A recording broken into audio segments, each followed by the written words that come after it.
सुरेखा अपने पति देव, बेटे अर्जुन और बहू गीता के साथ अपने एक छोटे से घर में रहा करती थी। सुरेखा बहुत ही कंजूस किस्म की औरत थी। ऐसे ही एक दिन सुरेखा हाथों में सब्जी का थैला लेकर मार्केट जाने लगती है। तभी उसका पति देव सुरेखा से कहता है, अरे भाग्यवान, बाजार जा रही हो तो कुछ पतंगे ले आना, कल मकर संक्रांति है ना। तभी वहाँ सुरेखा की बहू गीता भी आ जाती है और वो अपनी सास से कहती है, और माँ जी साथ में दही, चूड़ा, गजक, रबड़ी, मूंगफली ये सब भी ले आना।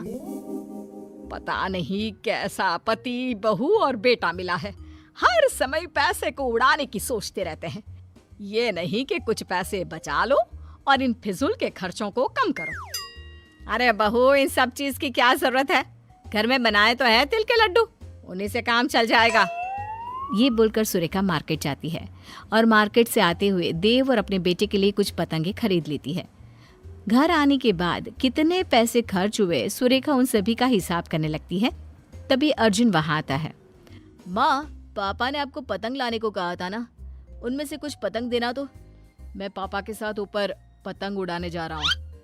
अरे पर बेटा, वो पतंग तो तेरे पापा ने मकर संक्रांति के लिए मंगवाई थी, इसलिए कल ही उड़ाना, आज रहने दे। माँ, आपकी ये कंजूसी करने की आदत कभी नहीं जाएगी। आप मुझे पतंग दो, कल के हम कल देख लेंगे। मार्केट में पतंग खत्म नहीं हुआ है, अगर कम पड़ेंगे तो हम और ले आएंगे। अर्जुन के बोलने पर ना चाहते हुए भी सुरेखा को पतंग देना पड़ता है और अर्जुन कुछ पतंग लेकर छत पर उड़ाने के लिए चला जाता है। थोड़ी देर बाद उनके दरवाजे पर उनकी पड़ोसन सुमित्रा आती है और सुमित्रा गीता के हाथ में कुछ तिल के लड्डू देती है। जिसके बाद गीता भी किचन में से कुछ तिल के लड्डू एक टिफिन में पैक करके सुमित्रा को देने के लिए जाने लगती है। तभी सुरेखा रसोई में आ जाती है और गीता के हाथों से टिफिन लेकर बोलती है, अरे बहू, ये क्या कर रही है? टिफिन भर के लड्डू देना जरूरी है क्या? अब सुरेखा टिफिन के सारे लड्डू निकालकर उसमें बस एक लड्डू रखकर टिफिन गीता को वापस कर देती है। आप ठीक है, ले आप जाकर ये टिफिन सुमित्रा को दे दे। पर माँ जी, उन्होंने हमें इतने सारे लड्डू दिए और हम उन्हें ये एक लड्डू देंगे, अच्छा थोड़ी ना लगेगा। अरे तो क्या हो गया, उनके घर में भी तो लड्डू बने हुए हैं ना। और अगर इसी तरह टिफिन भर भर के तू पड़ोसियों को लड्डू बांटने लगेगी तो सारे लड्डू खत्म हो जाएंगे। फिर तेरे ससुर और तेरा पति दोनों कहेंगे, लड्डू तो तुमने दिया ही नहीं, अब हम अपने स्टाफ को क्या दें? इसलिए इतना ही काफी है, जा आप दे दे। एक काम कीजिए माँ जी, ये लड्डू आप खुद ही सुमित्रा आंटी को दे दीजिए, मैं नहीं जाने वाली। ये बोलकर गीता वहां से चली जाती है और सुरेखा खुद जाकर सुमित्रा को तिल के लड्डू का टिफिन देती है। सुमित्रा टिफिन देखकर हैरान हो जाती है और मन ही मन खुद से कहती है, इस कंजूस ने आज टिफिन में लड्डू दिया है, जरा टिफिन खोलकर देखूं तो। जैसे ही सुमित्रा टिफिन खोलकर देखती है, उसमें एक लड्डू देखकर सुरेखा से कहती है, अरे बहन, इतने सारे लड्डू देने की क्या जरूरत थी।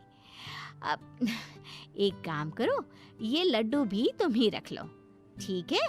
मैं चलती हूँ, हैप्पी मकर संक्रांति। सुमित्रा सुरेखा के हाथों में लड्डू का टिफिन देकर वहां से चली जाती है। जिसके बाद सुरेखा अपने कमरे में जाकर पतंगों को गिनने लगती है। तभी देव वहां आ जाता है।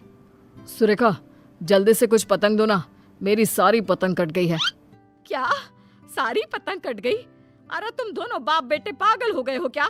मकर संक्रांति कल है, पतंग कल उड़ानी है, आज नहीं। पर तुम दोनों ने तो आज ही सारे पतंग उड़ा उड़ा कर खत्म कर दिए, अब नहीं है पतंग, जाओ। अरे भाग्यवान, तुम्हारी कंजूसी करने की आदत कब जाएगी? पतंग है तो पतंग लेकर ही आए हैं उड़ाने के लिए। हाँ तो पर कल उड़ाना ना पतंग। अब अर्जुन को भी नीचे बुला लो, खाना खाने का समय हो गया है वैसे भी। जिसके बाद सुरेखा के कहने पर देव अर्जुन के साथ नीचे आता है और सब खाना खाने बैठते हैं। खाना खाने के बाद गीता सबके लिए तिल के लड्डू लेकर आती है और सबको 2-2 तिल के लड्डू दे देती है। ये देखकर सुरेखा अपनी बहू से कहती है, अरे ये सारे लड्डू आज ही खत्म कर देगी क्या? पहले तो सुमित्रा के लिए इतने सारे लड्डू पैक कर दिए और अब सबको घर में बांट रही है। अरे मकर संक्रांति कल है, कल कुछ नहीं करेगी क्या? माँ जी, अभी बहुत सारे लड्डू बचे हुए हैं, अगर उनमें से कुछ खा भी लिए तो क्या फर्क पड़ेगा?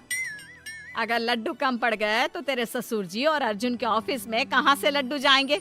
सोचा भी है तूने?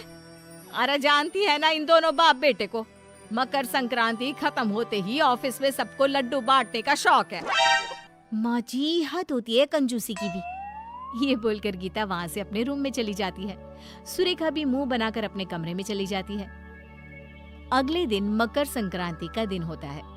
सब लोग जल्दी से नहा धोकर तैयार हो जाते हैं और मकर संक्रांति मनाने लगते हैं। कुछ देर बाद देव, अर्जुन और गीता पतंगबाजी के लिए तैयार हो जाते हैं, जिसके बाद गीता सुरेखा के पास जाती है और कहती है, माँ जी, आज के लिए पतंग खरीदी थी ना, अब तो आप हमें पतंग दे सकती है ना, ताकि हम छत पर जाकर पतंगबाजी कर सके। हाँ हाँ देती हूँ। ये बोलकर सुरेखा पतंग लेने के लिए जाती है, जहाँ उसने अपने 2 पालतू तोतों को रखा होता है। उन तोतों को देखकर सुरेखा खुद से बोलती है, सबको पतंग उड़ाने की पड़ी है, पर कोई एक बार भी इन बेचारे पक्षियों के बारे में नहीं सोचता जो खुले आसमान में उड़ रहे होते हैं। पतंग उड़ाने की वजह से न जाने कितने पक्षी घायल हो जाते हैं और अपनी जान से हाथ धो बैठते हैं। पतंग उड़ाने के लिए सब पूरी तरह से तैयार हो जाते हैं और अपनी सेफ्टी भी कर लेते हैं ताकि उन्हें चोट ना लगे, पर पक्षियों के बारे में कोई नहीं सोचता। ये बोलकर सुरेखा सारे पतंग लाकर गीता को दे देती है।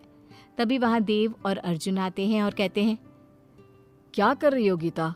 हम कब से तुम्हारा छत पर इंतजार कर रहे हैं और तुम हो जो पतंग लेकर नीचे खड़ी हो। अच्छे से तैयारी कर लेना। हाँ हाँ भाग्यवान, पूरी तरह से तैयारी कर ली है, कुछ नहीं होगा हमें अब। चलो अब। मैं आप सबकी नहीं, उन मासूम पक्षियों की बात कर रही हूँ जो बोल भी नहीं सकते। न जाने आज कितने मासूम पक्षी इन पतंग के मंझों से घायल हो जाएंगे। आप लोगों का क्या है, आप तो मजे कर लेंगे, पूरे दिन पतंग उड़ा लेंगे, पर जान से हाथ कौन गवाएगा? ये पक्षी, आप लोगों को एंजॉय करना है, पतंग उड़ाना है, जाओ जाओ भाई आप।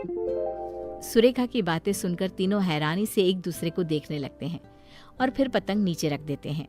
गीता अपनी सास से कहती है, माँ जी, आपने सही कहा, हमारी वजह से आज के दिन पता नहीं कितने निर्जीव पक्षी घायल हो जाते हैं, वो अपनी जान से हाथ गंवा बैठते हैं। आपने आज मेरी आंखें खोल दी।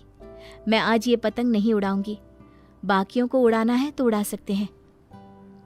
सुरेखा, तुम भले ही कंजूस हो, पर आज तुमने हम सबको एक बहुत अच्छी सीख दी है, इसलिए आज से हम लोग भी पतंग नहीं उड़ाएंगे और ऐसे ही मकर संक्रांति मनाएंगे। सही कहा पापा, हम हमेशा अपना मजा पहले सोचते हैं, लेकिन कभी उस मजे में किस तरह इन बेजुबानों को नुकसान पहुंचा रहे हैं वो नहीं सोचते। पर आज के बाद ऐसा नहीं होगा। जिसके बाद गीता, देव और अर्जुन पतंग नहीं उड़ाते और उसकी जगह परिवार के साथ समय बिताना, छत पर बैठकर दूसरे लोगों को देखना और पड़ोसियों के साथ गप्पे लगाना, गेम्स खेलना और इस तरह दिन का मजा लेना जारी रखते हैं।